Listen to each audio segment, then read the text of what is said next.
चला तर मंडळी, लुसलुशीत मलईदार पनीर घरी कसं बनवायचं ते पाहूयात.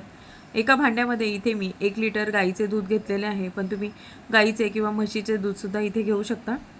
दूध व्यवस्थित आता आपण तापवून घेऊयात. दुधाला छान इथे उकळी आलेली तुम्ही इथे पाहू शकता. आता त्यामध्ये आपल्याला एका लिंबाचा रस, त्यामध्ये थोडंसं पाणी मिक्स करून यामध्ये थोडं थोडं अशा प्रमाणे घालायचं आहे. थोडंसं मीठसुद्धा यामध्ये घालायचं आहे, पण ते दाखवायचं राहून गेलं व्हिडिओमध्ये. आता व्यवस्थित असं मिक्स करून घ्यायचं. लगेचच तुम्ही इथे पाहू शकता, इथे दूध हे फाटलं गेलेलं आहे.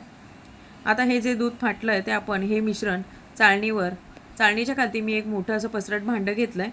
त्यावरती आता चाळणी ठेवून त्यामध्ये एक कापड ठेवायचं आणि त्यावरती हे मिश्रण ओतायचं.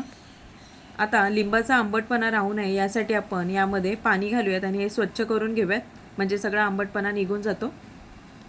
आता यातलं सर्व पाणी आता आपण अशा प्रकारे निथळून काढायचं आणि ह्या कापडाची व्यवस्थित अशी गाठ बांधून घ्यायची.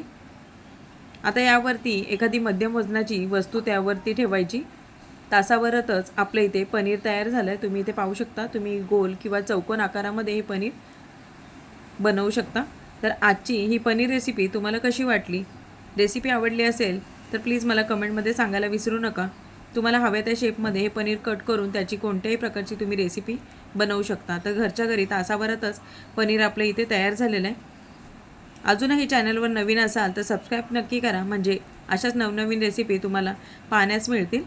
पुन्हा भेटूयात, तोपर्यंत धन्यवाद.